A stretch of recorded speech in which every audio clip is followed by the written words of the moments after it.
Hello, VC. I'm back again with another collection update, recent finds. So I've got about 6 albums here to show.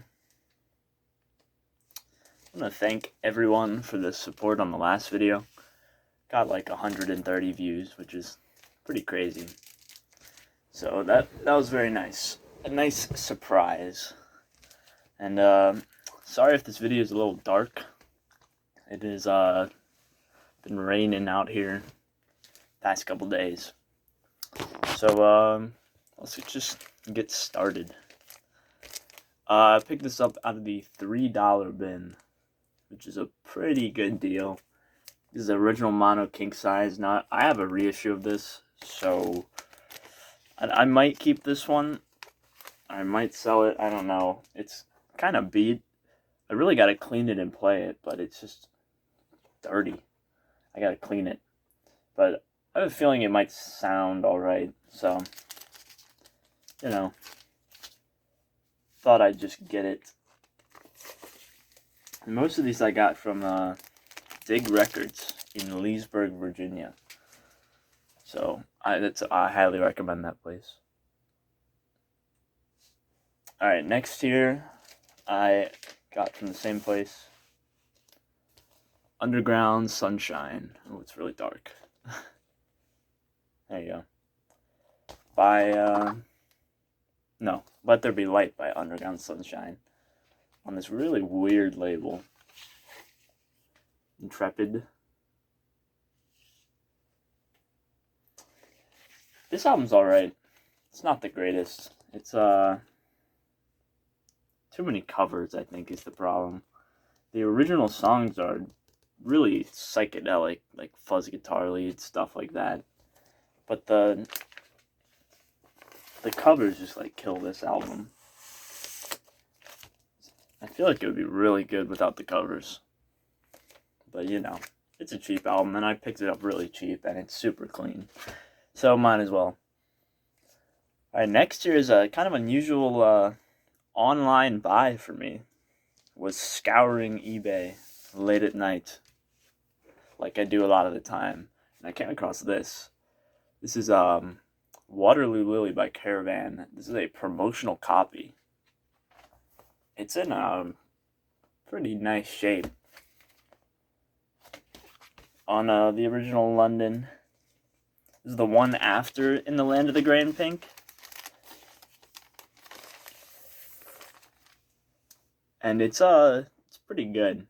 They took away their keyboard player left, which sucks because he was amazing, and his keyboard solos just like dominated In the Land of the Grey and Pink. But it's still really good. The songwriting's great. It's got some really nice songs like Aristocracy. The World Is Yours is a really nice song. Still has that Caravan, Canterbury sound thing going on. It's got an interesting gatefold. But it's not as good as In the Land of the Grey and Pink. I love that album so much. But this one's great. I do recommend you pick this up if you ever find it. Non-promo copies go for like $20. And I guess promo copies kind of go for $20. But yeah, this is a really nice album. It's got a guy named Steve Miller, who's not actually the Steve Miller, he's just a guy named Steve Miller, which is kind of funny. Really, really weird cover art, kind of. Like, that might contribute to it not selling too well. I don't know.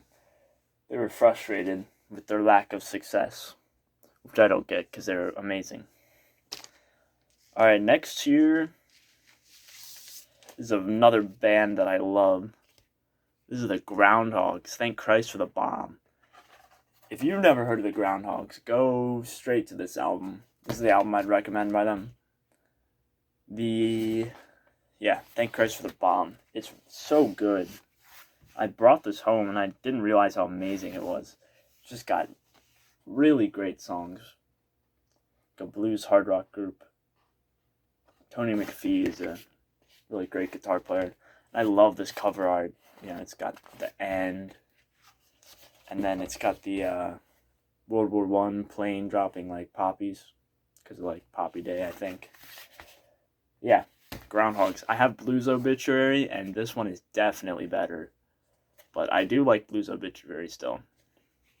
But what's the song? Darkness is No Friend always gets stuck in my head.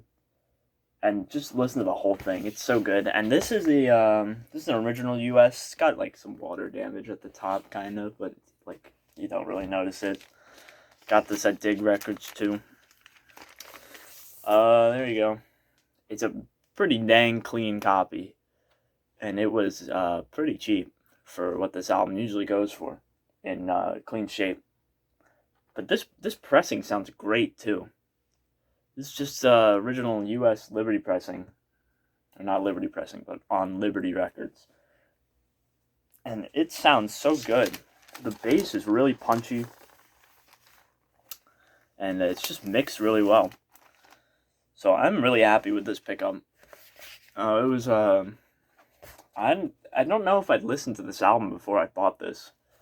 But I just knew the Groundhogs. And I knew that people said this is one of their better ones. So now I'm on the lookout for Split. Split is apparently, might be even better than this one, I don't know. But yeah, thank Christ for the Bomb. I love that title too, that's great. Political rockin'. This next one kind of is a completer for me. Completes this section of my collection, almost. I just need an original copy of one more of their albums and I'll have all originals. This is Volume 2 of the West Coast Pop Art Experimental Band. I never realized this, but it's also titled Breaking Through. They put it that way on the Wikipedia page. But yeah, this one's pretty good. I would not say it's their best, but it does have the song Smell of Incense, which is the best song they recorded, in my opinion. Could listen to that for hours. Yeah. Some weird moments on here, like in the arena. Suppose they give a war and no one comes. That's pretty weird. Yeah. But it's got really great, like, Delicate Fawn. If you'd play that for someone, they'd say that's Simon and Garfunkel. And they'd have no doubt in their mind that was Simon and Garfunkel. It sounds so much like them. It's so weird. But yeah. Weird album by a weird group. They're reduced down to a trio for this album.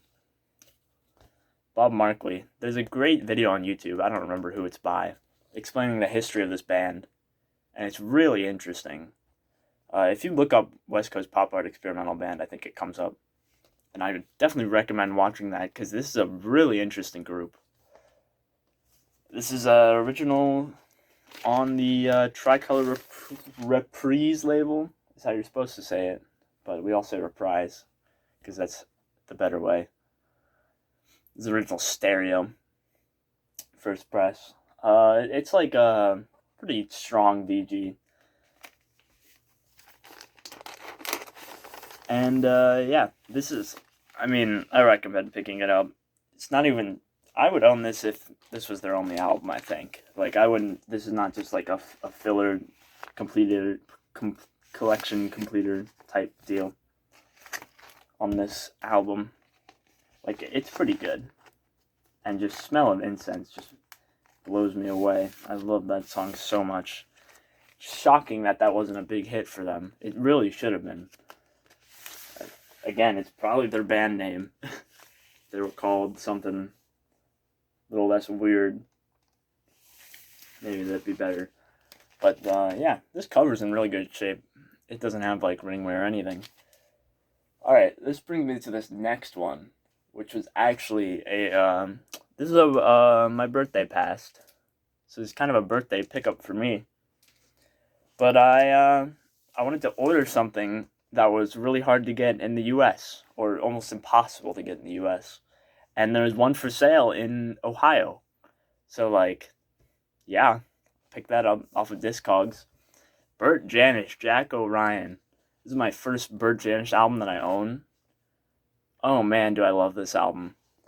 I feel like I've never heard too many people in the VC talk about Bert Janisch or this album, but this is so good. It's total folk music. Like, it's man and a guitar type thing, but he's such a good guitar player. It's like incredible. And if you listen to this, you'll see where Led Zeppelin got a few songs. This has The Wagoner's Lad, which sounds exactly like Bronnier Stomp, or however you say it. Like, exactly. Like, I know that's a traditional song, but that came from this, because this album also has Black Water Side, which people know as Black Mountain Side on Led Zeppelin 1, which is credited to Jimmy Page. And this album's actually entirely traditional except for one song. So he didn't write any of the songs on this album, which is unusual because his first two had almost entirely original compositions. But he and Ann Briggs came up with that guitar arrangement for Blackwater Side. And he just didn't have enough money to sue Led Zeppelin over that. It's a really interesting story. You should probably read about it because, Led Zeppelin fans argue that they didn't really steal it from him because it's a traditional song, and then Bert Janisch fans argue that they totally ripped him off. But yeah, here it is, the Transatlantic label. Flip it the right way for you. This has a 10-minute folk song. You ever listen to a 10-minute folk song, you should try it here. Seller said this was VG+. It needs to be cleaned, first of all. And also, I personally, if I was selling this, I would not list this copy as VG+. But, that's just me. And I'm not going to complain, because I had a really weird experience with the seller. But, it's alright. It's pretty clean. It plays through nicely. The pressing is some really thick vinyl, but these UK sleeves are like if I hold this like this, I don't know how to show you, but it's so thin. This is the thinnest sleeve I own, probably. But yeah, if you guys don't know Bert Janisch, go check him out. He's like a folk musician. He doesn't get anywhere near the credit he should. He's my favorite acoustic guitar player. Like, he's probably the best one ever. That might not be true, but this is 1966. This is actually a repress from the same year it came out. So I was like, I'll just buy that. And if you look on Discogs or on eBay, there's none of these for sale. It's actually quite rare for one of these to pop up, especially in the U.S. And I just happened to be looking, and it was there. So yeah, Bert Janisch, Jack O'Ryan. Please check it out. Please give money to the Bert Janisch estate by listening to his music, because it's phenomenal. And I'm on the lookout for his first one, because I think it's better than that. And then last thing I'll show you here. Now, I usually never do this, because I feel like there are a lot of gear snobs on the internet, and I don't want to be made fun of for my gear. But I got these for my birthday. It's a pair of Sennheiser headphones. And I've been using them kind of a lot recently because, my family wants to sleep and they don't want to hear records all the time. But these are pretty good. I don't know what model they are. I don't know. I just wanted to show something else, that I've been doing. Is listening to records on these Sennheisers. So yeah, they're pretty cool. Headphones is a different experience from